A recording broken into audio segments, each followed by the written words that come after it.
we've been tracking what's going on up in Chicago federal courts, where you've got the ComEd 4 trial ongoing. 4 individuals, 1 former ComEd official, 3 lobbyists, including one that's a close confidant of former House Speaker Michael Madigan, having wiretap recordings of various conversations, talking about assignments, talking about how they don't use Madigan's name. They say our friend, telling lobbyists how they should have only one client that is Madigan as the speaker, regardless of them getting paid by other firms like utilities or unions or whatever the case may be. Their one client is Madigan.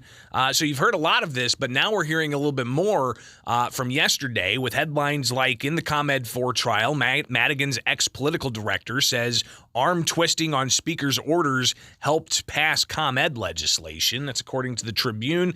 You've also got ComEd testimony of the ComEd vice president. Utility executives regularly praised Madigan as an ally. Just another headline as the pretty revelatory testimony continues. So you've got the 4 defendants in that case. Jay Doherty, you've got John Hooker, Michael McLean, and former ComEd CEO Ann Pramaggiore. Those individuals facing these charges of nearly decade-long scheme to give Madigan Associates little to do nothing jobs in exchange for favorable legislation for the utility, and that's allegation against those 4. But also Mike Madigan, he has 22 counts he's facing, and those 22 counts, he'll face those next year. However, Madigan's been a central theme in all of what we've heard so far when it comes to the prosecutors bringing their allegations in court in front of the jury.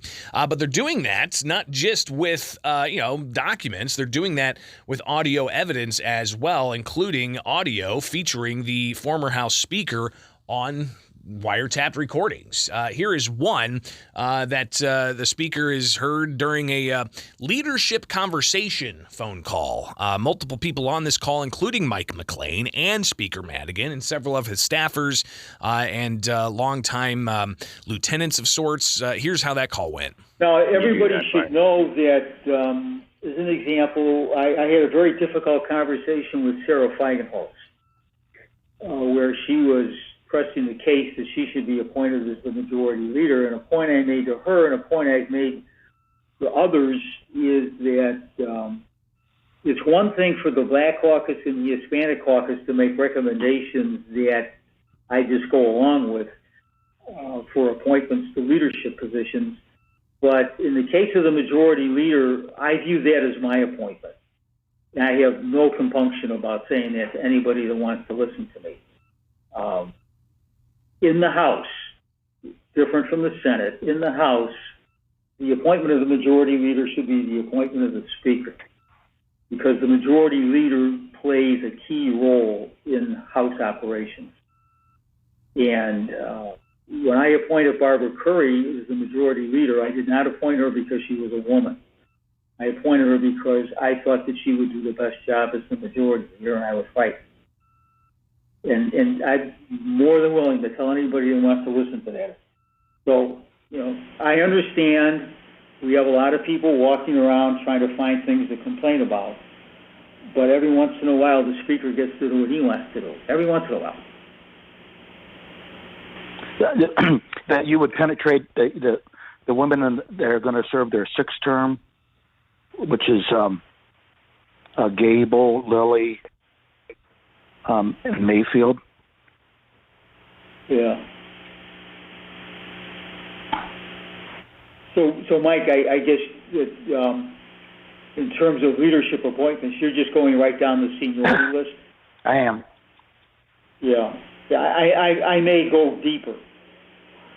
I may want to go deeper. So let's be very open here. Kathy Willis, where is she on the seniority list? I'm not picking her up. She's in the 4th term. 4th term. I might appoint her to leadership.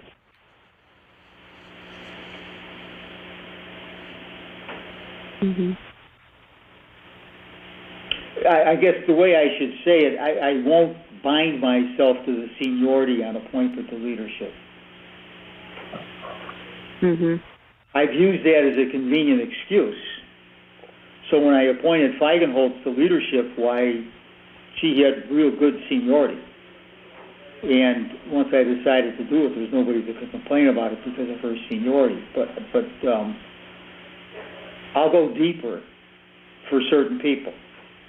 So, again, former House Speaker Michael Madigan kind of laying out some of his rationale. It's fascinating to hear how that plays out and kind of the phone calls that, weren't necessarily thought to be public, but because of what their allegations are, they are now public. We'll get some more of this coming up here on WMAY. And, of course, you can chime in at any time, 217-629-7970. That's the phone number here on WMAY. Reviewing some of the latest audio evidence released yesterday by federal prosecutors, new overnight right here with me, Greg Bishop. Talk. Reviewing some of the latest tapes released overnight in the ComEd 4 trial with former House Speaker Michael Madigan and his confidant that's on trial, one of the four, Mike McLean, but somebody else who's not on trial but testified yesterday, Will Kusenow. He's a longtime Madigan aide, was even the political director and part of the Democratic Party of Illinois leadership, and he testified yesterday, but he's also heard on tapes, and we'll touch on that in a moment. But more from the conversation about leadership that Madigan was having with his team, and little of what Mike McLean had to say. It sounds like how exactly they're going to go about doing some strong arming of people and getting the message out. Speaker, this is McLean again. So how do you want to proceed? Do you want people like me just to shoot? I'm talking about leaders or chair people. Do you want me to shoot those ideas to Jessica, or how do you want human? Okay. Right. Yeah. Send everything to Jessica, and look, our function for the next several weeks is to think on this stuff, exchange ideas as we've done today, and the goal is to make as many people happy as possible with them. Okay. So, again, Madigan laying out some of his strategy there. But let's now hear some of the wiretap recordings between Will Kusenow and Mike McLean. And this is revealed in new evidence released overnight by federal prosecutors that was presented in court yesterday. Hi, Will. Hey, how are you? Good. You sound tired. It's been a long day. That's okay. Nothing wrong with busy days, right? How's the dark side? It's stressful, but in a different way.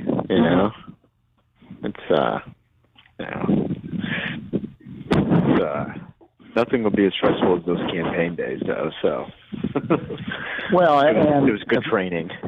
Yeah, and as long as we always remember who our real client is. Yep. It's not easy, but it mollifies it. Oh, yeah.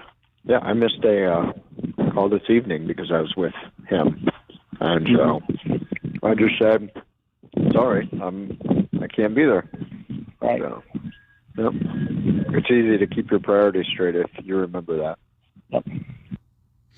So a little bit, again, of the back and forth of who their real client is and so on. But then there was also a call that was released that showed a bit of, an understanding of checks that were going to go to Madigan or checks that were going to go to, the speaker's law office or to the political office, or how exactly this was going to be worked out. But here's a call between Mike McLean and let me just make sure I got the transcript right. Mike McLean and Victor Reese, and this was from October 26th of 2018. And interesting conversation, especially when considering what pile of documentation to put this into. Hey, Michael. Hi, Victor. How are you, sir? I'm doing fine. Are you returning my call? I am, sir. Good. Hey, I was just calling. I have about 90,000 of those checks. So should I drop them off to the ward office, the downtown office, or to Mary? This is for the speaker's event. Right. So he's at the ward office today. Once you drop them off at, when are you going to be downtown next? Monday. I mean, I could drop them off Monday, if that works. And then I also have those directed contributions. Those I'm going to drop off to Mary. Right, exactly. Yeah. Okay. And so I would drop off the first batch at the law office. Okay. It'll punctuate a little bit more, Victor. I got it. Okay, I'll do that. And the other take to Mary. Okay, I'll do that. And if Emily is there and Mary's not, she should be there Monday. But if she's not, tell Emily that this goes on the magic list. I got it. This goes on the magic list, he says. So, yeah, 90,000 different checks or something. That's pretty incredible. Who knows how much money that was, but fascinating behind the scenes. From the Fly SPI Studios.